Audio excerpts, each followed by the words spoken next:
오늘 주신 하나님 말씀 사도행전 제6장 말씀입니다. 1절부터 6절까지 같이 읽겠습니다. 시작. 그때에 제자가 더 많아졌는데 헬라파 유대인들이 자기의 과부들이 매일의 구제에 빠짐으로 히브리파 사람을 원망하니 12사도가 모든 제자를 불러 이르되 우리가 하나님의 말씀을 제쳐놓고 접대를 일삼는 것이 마땅하지 아니하니 형제들아 너희 가운데에서 성령과 지혜가 충만하여 칭찬받는 7사람을 택하라.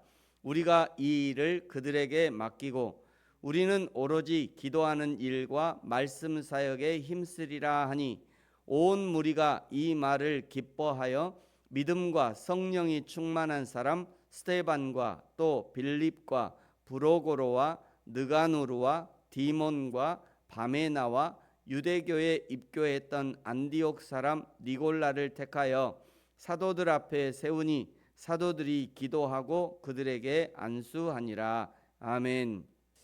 오늘 사도행전 6장은 초대교회가 양적으로 팽창하면서 마주하게 된 내부적 갈등과 신앙적 지혜와 질서로 해결하는 그런 과정을 담고 있습니다.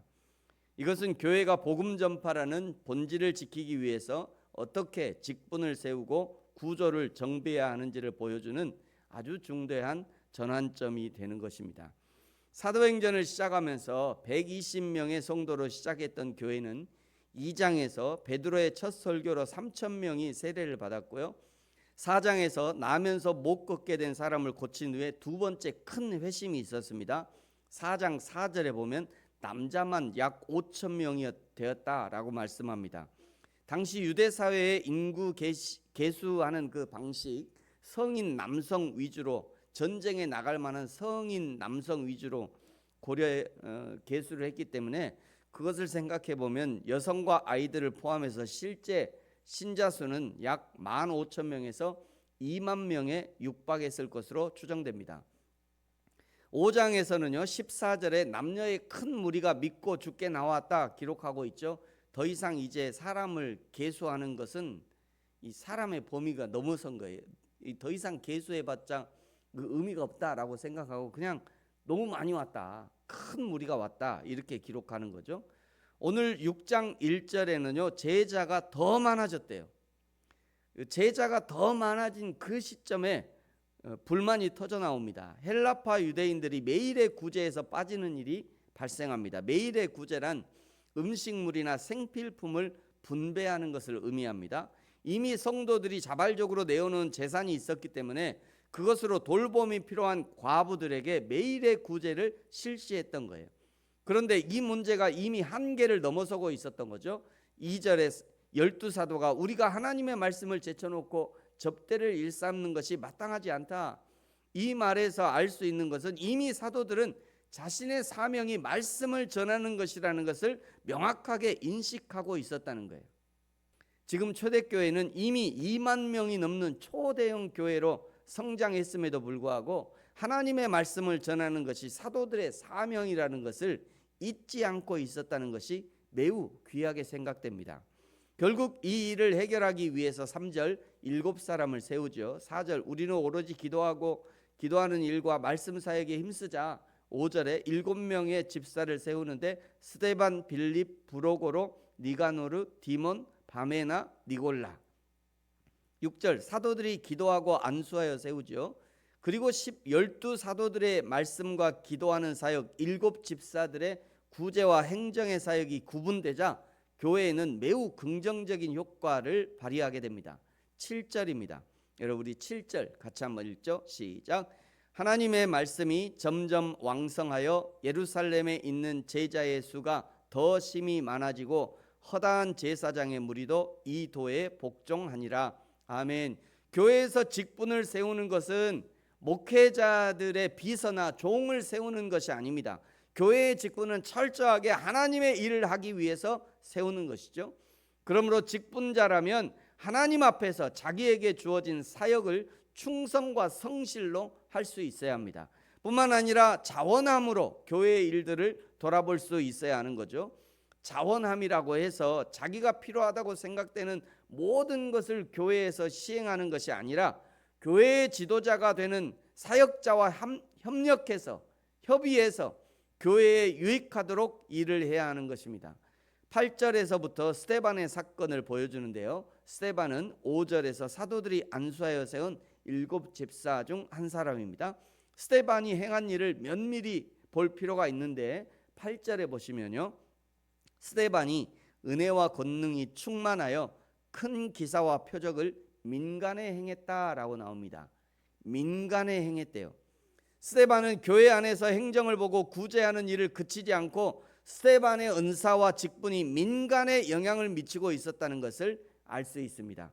그리고 큰 기사와 표적을 행했다고 하는 것을 보면 기사와 표적은 하나님의 말씀을 확증하는 도구로 쓰시는 것인데, 스데반을 통해서 기사와 표적이 나타났다는 것은 스데반이 하나님의 말씀을 증거하고 가르치는 사역을 했다는 것을 알 수 있습니다.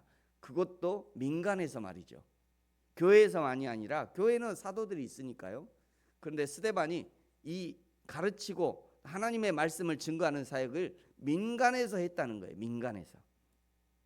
오늘날의 직분자라면 교회 안에만 머물러 있어서는 안 됩니다. 집에서도 직분자의 역할을 감당해야 되고요, 시장에서도 자신이 하나님의 직분자임을 기억해야 합니다. 장사꾼들도 내가 교회의 직분자임을 알도록 해야 돼요. 그러려고 하면 물건값 너무 깎지 말고요, 차라리 100원 200원 더 주고 오시고 격려의 말도 해주시고, 여름엔 시원한 캔커피 하나 호주머니에 갖고 가다가 내가 늘 들르는 그 단골집 하나 이렇게 대접해주고, 겨울엔 따뜻한 캔커피 하나 들고 가서 또 대접해주고. 요즘엔 그 말바우 시장 가면 할머니들 앉아서 이렇게 골목골목에 계시잖아요. 그런 분들 다 나눠주는 수 없어도 내가 늘 가는 할머니가 계시면 그분들에게 이제 여름에는 시원하고 겨울에는 따뜻한 거 이렇게 하나씩 대접해주면 좋잖아요. 그럴 때 그분들이 왜 그러냐고 물으시면, 나 어느 교회 집사인데, 어느 교회 권사인데, 장로인데, 선생님이 수고하셔서 우리가 맛있는 것도 먹을 수 있잖아요. 얼마나 감사한 일이에요. 이렇게 대답하면서 선생님도 예수 믿으시라고, 그러면 기독교인에 대한 인식이 달라질 겁니다. 9절에요, 스데반이 이방인들 사이에 논쟁이 일어납니다. 10절, 스데반의 죄와 성령으로 말함을 이방인들이 당하지 못하죠. 11절에 이방인들이 사람을 매수해서 모세와 하나님을 모독했다고 하고요. 12절에 백성 장로 서기관들이 총동원시켜서 스데반을 잡아오게 합니다. 13절, 거짓 증인이 세워지죠. 15절에 거짓말로 모함하는 것인데 나사렛 예수의 말로, 모세의 말로 모함합니다. 그때나 지금이나 사단 마귀는 하나님의 말씀을 교묘하게 사용합니다. 대부분의 이단들이 하나님의 말씀을 교묘하게 비틀어서 자기들만의 이론을 만들어내고 자기들만의 교리를 만들어내서 미혹합니다. 이런 것을 봐도 하나님의 말씀을 정확하게 아는 것은 너무도 중요합니다. 이렇게 수많은 거짓 증인과 모함을 받는데도 15절에 보시면요, 스데반의 얼굴은 천사의 얼굴 같았다라고 성경이 증언합니다. 이런 상황 가운데도 스데반의 얼굴이 천사와 같을 수 있었던 이유는 무엇일까? 첫 번째는요, 하나님의 영광의 반영입니다. 구약 모세가 하나님을 대면한 후 그 얼굴에 광채가 났던 것처럼 지금 스데반의 얼굴에 나타난 이 비범한 빛이 그가 전하는 메시지가 하나님으로부터 온 것임을 확증하는 천상의 표식인 거죠. 두 번째, 성령께서 주시는 초자연적 평안의 결과입니다. 스데반은 성령과 지혜가 충만한 사람이었죠. 하나님의 성령, 하나님의 지혜로 충만하니 하나님의 평안으로 충만한 것입니다.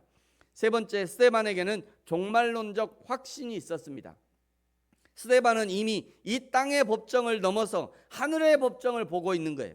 자신을 재판하는 지상의 공회원들보다 자신의 영혼을 받으실 하늘의 재판장을 더 신뢰했기 때문에 그 스데반은 천사와 같은 담대함과 온유함을 동시에 가질 수 있었던 거죠.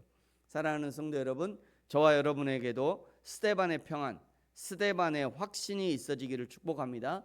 우리를 성도로 부르신 하나님 앞에, 우리를 보내신 삶의 모든 현장에서 예수님의 제자로, 하나님의 자녀로 당당하게 예수 그리스도를 드러내며 증거하는 저와 여러분이 되어지기를 예수님의 이름으로 축복합니다. 기도하겠습니다. 하나님 아버지 감사합니다. 우리는 스데반과 같은 제자로, 일꾼으로, 하나님의 자녀로 불러주셔서 감사합니다.